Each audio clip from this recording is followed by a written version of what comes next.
ओम श्री गणेशाय नमः। श्री शिव महापुराणे द्वितीयायां रुद्र संहितायां चतुर्थे कुमारखंडे अथ विंशोऽध्याय। ब्रह्मोवाच।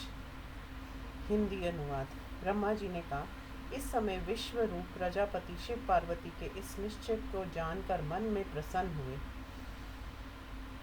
विश्व रूप ब्रजेश की दिव्य रूप वाली सर्वांग सुंदरी दो कन्याएं थीं। उनका नाम था सिद्धि तथा बुद्धि। शिव पार्वती ने उन्हीं के साथ श्री गणेश का विवाह महोत्सव कराया। प्रसन्न होकर सभी देवता उसके विवाह में आए, जैसे शिव पार्वती की इच्छा थी। विश्वकर्मा ने इस विवाह को कराया। इस विवाह को देखकर देवता, ऋषि, मुनि सभी आनंदित हुए। हे मुनि, गणेश ने भी उन दोनों से परम दुर्लभ सुख को प्राप्त किया, जिसका वर्णन नहीं किया जा सकता। कुछ समय बीतने के बाद महात्मा गणेश की दोनों पत्नियों से एक एक परम सुंदर पुत्र हुए। गणेश की पत्नी सिद्धि से क्षेम नामक पुत्र तथा बुद्धि से लाभ नामक अत्यंत सुंदर बालक हुआ। इस प्रकार गणेश्वर के अचिंतनीय सुखों का भोग करते समय समस्त पृथ्वी की परिक्रमा करके दूसरा पुत्र कार्तिकेय आ गया। तब तक महात्मा नारद भी वहां आ गए। उन्होंने कहा, मैं झूठ छल कपट से नहीं कह रहा हूँ। तुम्हारे माता पिता शिव पार्वती ने जो किया वैसा दूसरा संसार में कोई नहीं कर सकता। तुम्हें भूमि परिक्रमा के बहाने से घर से निकालकर गणेश का उत्तम विवाह कर दिया और उससे विश्व रूप ब्रजेश की दो कन्याएं दो स्त्रियों के रूप में मिल गई। दोनों पत्नियों से एक एक पुत्र की प्राप्ति हो गई। सिद्धि से क्षेम और बुद्धि से लाभ पुत्र सबको सुख देने वाले हैं। दोनों पत्नियों से दो पुत्र पाकर ये गणेश माता पिता की अनुमति से सुख भोग कर रहा है। तुमने उनकी कपटपूर्ण आज्ञा से समुद्र तथा वनों से घिरी हुई पृथ्वी की परिक्रमा की। उसका फल ये मिला। हे तात, तुम्हारे माता पिता ने किस लिए ये छल किया, इसका तुम विचार करो। स्वस्वामी अर्थात पिता पुत्र के बीच में जब ऐसा कपट होगा तो दूसरे के साथ क्या नहीं कर सकता। मेरी समझ से तुम्हारे माता पिता ने यह अनुचित किया। तुम भी विचार करो, मुझे ये अच्छा नहीं लग रहा। यदि माता विष दे दे, पिता यदि बेच दे, राजा यदि सब कुछ हर ले, तो किससे क्या कहा जा सकता है।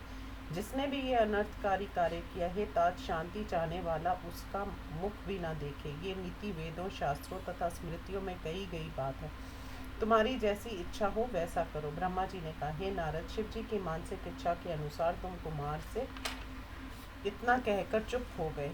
स्कंद भी माता पिता को प्रणाम कर उनके व्यवहार से क्रोधित होकर उन दोनों के निषेध करने पर भी क्रौंच पर्वत की ओर चला गया। हमारे रोकने पर भी तुम आज क्यों जा रहे हो? इस प्रकार रोकने पर भी वे चले ही गए। हे माता पिता जी, मैं यहाँ पर क्षण भर भी नहीं रहूँगा। प्रेम छोड़कर जो आप लोगों ने मेरे साथ कपट किया है मुनि, ऐसा कहकर गया हुआ कार्तिकेय आज भी वहीं स्थित है। उसका दर्शन करने मात्र से पाप का नाश हो जाता है। हे देव ऋषि, उस दिन से लेकर शिव कुमार कार्तिकेय कुमार ही रह गए।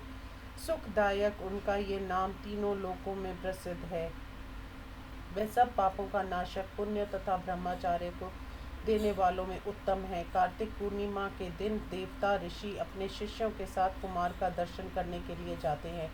कृतिका नक्षत्र युक्त पूर्णिमा के दिन जो स्वामी कार्तिक का दर्शन करते हैं, उनके पापों का नाश होकर सभी मनोरथ पूर्ण हो जाते हैं। स्कंद के चले जाने पर उमा दुखी हुई।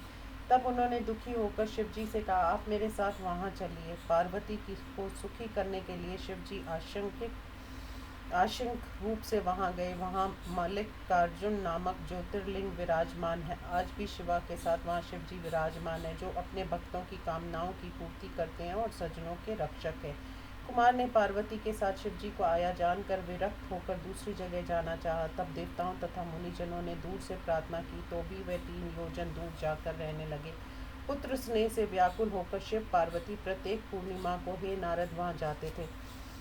अमावस के दिन अकेले शिवजी और पूर्णमासी के दिन वहाँ पार्वती जाती थी। कार्तिकेय और गणेश का जो वृत्तांत